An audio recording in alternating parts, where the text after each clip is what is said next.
Yo guys, what's up and welcome back to another video. My name is Puff Peter, and since I'm having so much fun doing my latest series where I play World of Warcraft for the first time, we're gonna dive a bit deeper into the Goblin lore today. We of course just completed the starting zone with our own little Goblin hunter called Puffer, and since I fell in love with these green little rascals from the beginning, I'm really stoked to find out a little bit more about them today. There's an amazing content creator, and on his YouTube channel called Platinum WoW, he posts one of the best lore videos out there. So today we'll be watching one of his videos called The Ridiculous Lore of the Goblins. Warcraft can be a pretty serious universe. There are tons of dramatic epic battles and harrowing stories of pain and climactic earth-shattering events which have immense effects on the world. And then you have the Goblins. Yeah, that's us boys. Oh yeah. And The history Gallywigs. of the Goblins is the absolute antithesis to some of the more serious subjects in Warcraft. The lore I'll be talking about today is all canon and is some of my favorite stories ever told on Azeroth. Nice. And most of it has to deal with the Goblins and their immense love of gold. But Goblins weren't always at the top of the economic food chain. that's Kazan, yeah. Like most races on Azeroth, they started out with very humble beginnings and dealt with a foe you might be familiar with. No, who? Chapter 1. Oh, this video is really well made, guys. Wow. I like it. Labor ain't free. I really like this. This put a lot of work in this video. Thousands of years ago, the Goblins were enslaved on the island of Kazan by their Zandalari masters. Now, when the trolls first arrived to the island, they discovered an incredible ore called Kajamite. This valuable resource is something they would use for their shamanistic rituals, so they paid the Goblins with shiny trinkets and other random things to put them to work. As the Goblins Goblin worked, mural. they realized that there was an incredibly immense amount of the ore under the island. So they decided that maybe enslaving the Goblins would be a much more practical idea. For thousands of years, the Goblins were forced to suffer in the Kajamite mines, harvesting the precious green ore for their troll rulers. But little did the Zandalari know, Kajamite was no regular ore. Oh shit. Yeah, buddy. The dust the Goblins inhaled from the ore had the incredible ability to expand their intelligence. That's what you guys told me. They became super smart, like limitless. From deep within the mines, the Goblins crafted ingenious gadgets and gizmos to overthrow their troll rulers. That's so cool. I am science! I am genius! She just snorted Kajamite. I love it.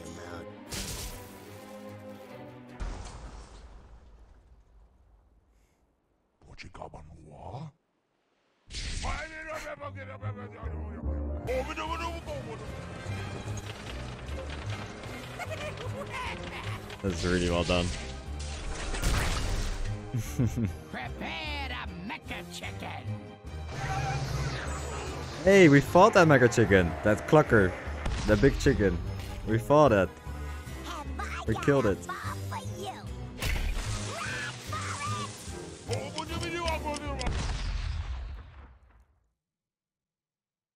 Awesome. Chapter 2. All is fair in love and profit.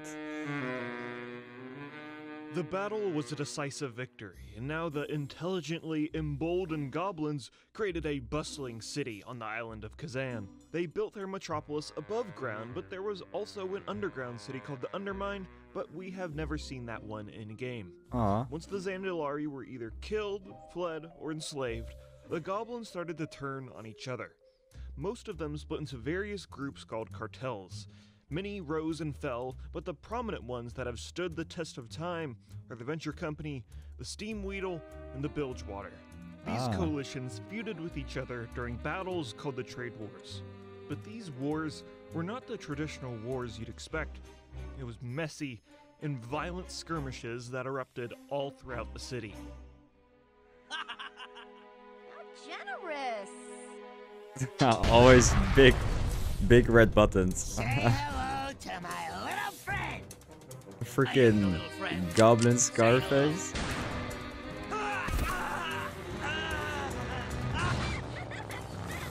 This is Kazan how I remember it. Such a cool starting zone. We know that there was at least 4 total trade wars, and the final war was called the Peace War, which was actually the most violent one. Although there were many wars, all of them had the same result. No goblin actually won. It was all just needless violence in the pursuit for power. Eventually, the cartels made a truce and decided to battle it out in the economic arena instead. Also, the Khajiite deposits under Kazan did not last forever, and as the supply ran out, so did their intelligence, leading their inventions to be rather unreliable, which became a staple in goblin engineering.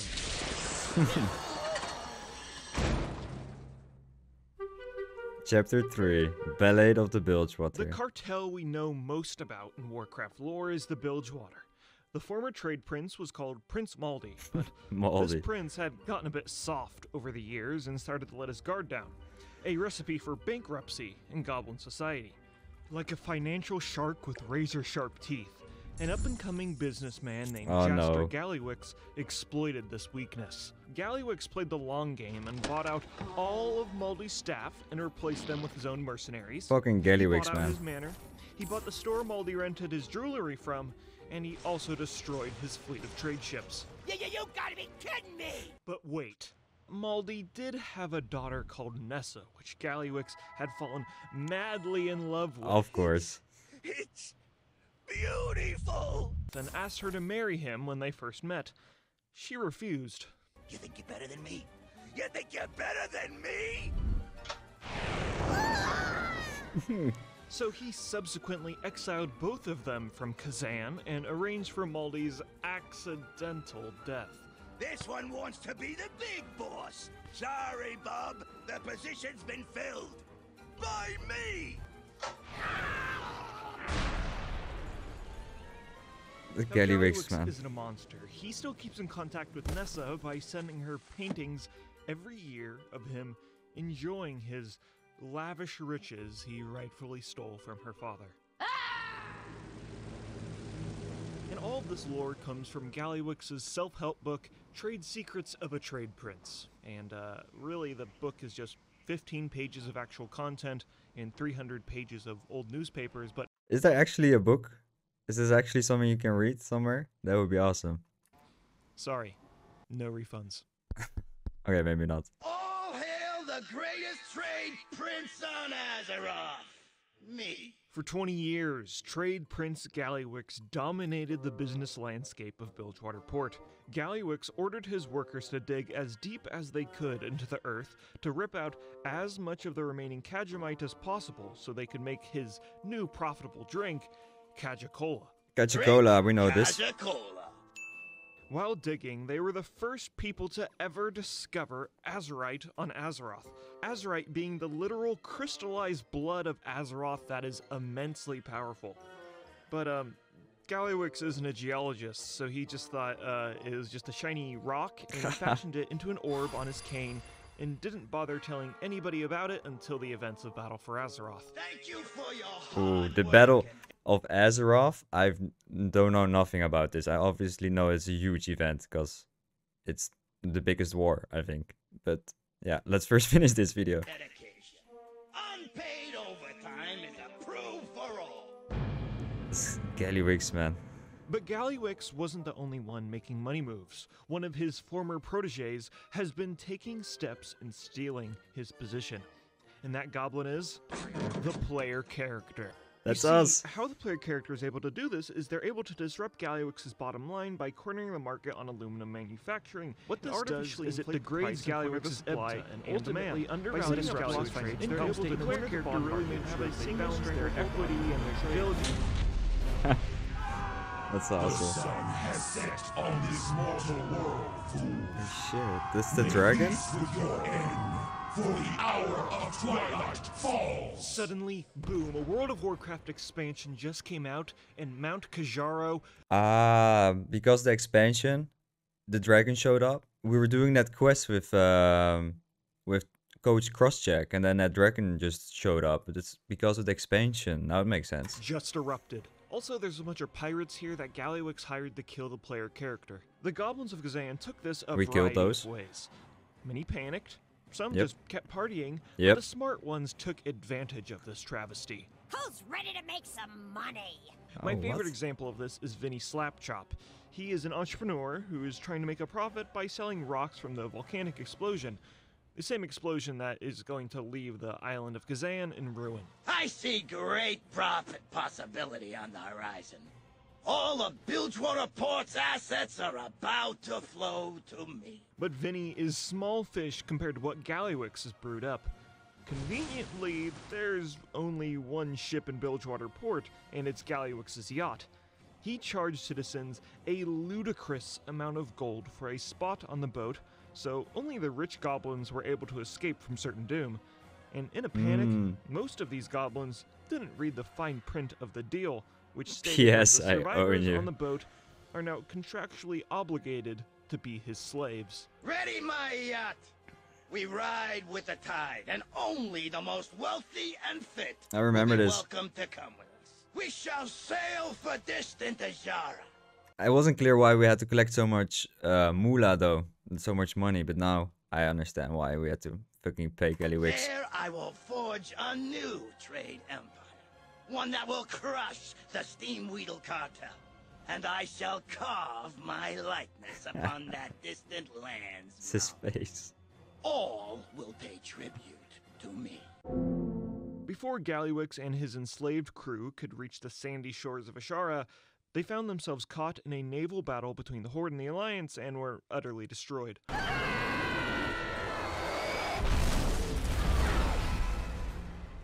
That was a cool cutscene. And suddenly those Horde guys showed up. Chapter 4. The music. Hello there. So nice of you to rescue me. No hard feelings, right? We'll be on our way to our new home in Azara before you know it. Despite the bumbling interference of you-know-who. The Bilgewater Goblins found themselves It's so awesome. nearby conveniently named Lost Isles, and needed to find a way to escape. Coincidentally, the Goblins weren't the only ones stranded on this island. The Horde had established a foothold on the Lost Isles, and needed the Bilgewater Goblins' help to find some sort of precious cargo That's the Agra. Alliance had. Player character goes, kills an Alliance, gets on a boat, and... Yo, what's Thrall? up? It's me, Thrall. You know, I love nothing more than when the Horde and the Alliance get together and are friendly. Because saving Azeroth is much more important. That being said, have you ever turned into a tornado and electrocuted hundreds of Alliance sailors before? Let's go. I remember this.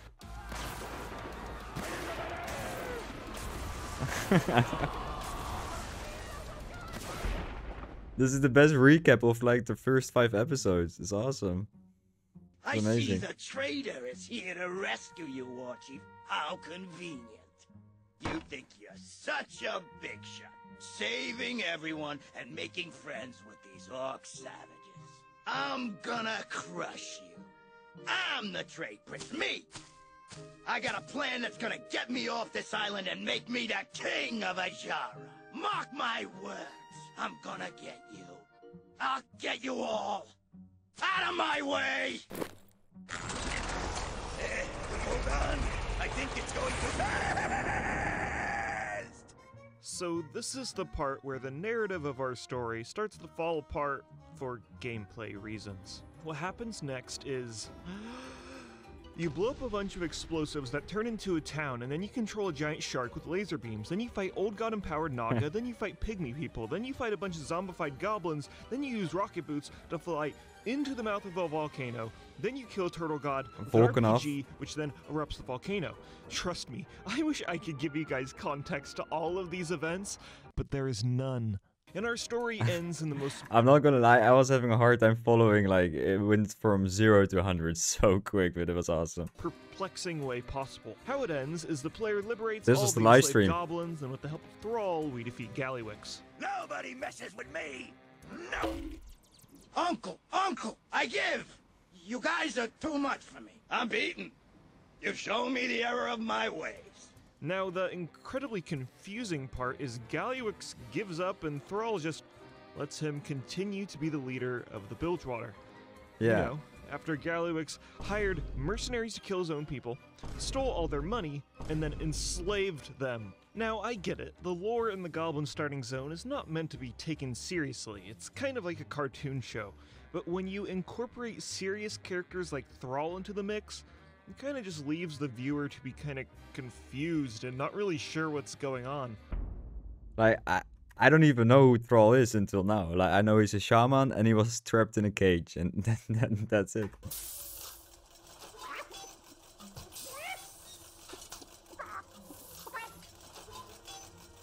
Poor Clucker.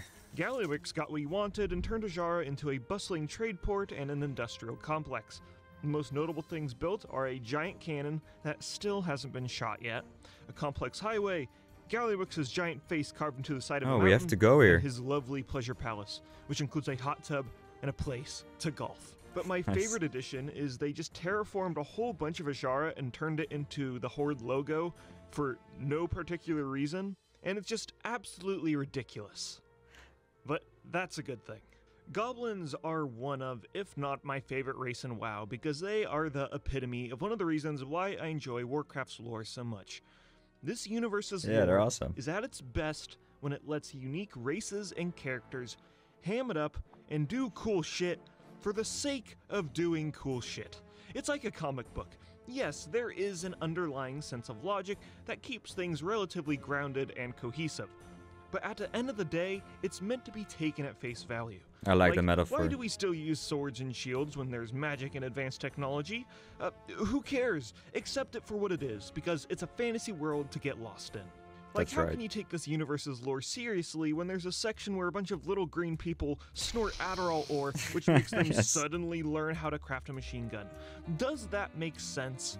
No, not really, but it's fun and unique. And at the end of the day, that is what really matters, and what keeps me and many others captivated by the story that has been told so far. But seriously, what is going on at the end of the starting zone? It makes no sense. I kinda agree. Hell yeah, that was such a good video. Hit the sauna for some R&R. So bring me I really enjoyed that. and some cocoa butter. And it was such a good recap of basically the full first 5 episodes that we've done, plus the live stream even. Where's my It covers it all. It's super cool. Since we just finished the starting zone, to have this little recap. I really enjoyed watching this video. If you guys did as well, make sure to subscribe to Platinum's WoW YouTube channel. Again, I'll put his links down in the description. All the credits go to him for making this amazing lore video. And then I really hope to see you in the next episode, where we of course will continue the adventures of Puff Puffer and Bunter. So like I said, I really hope to see you in the next episode.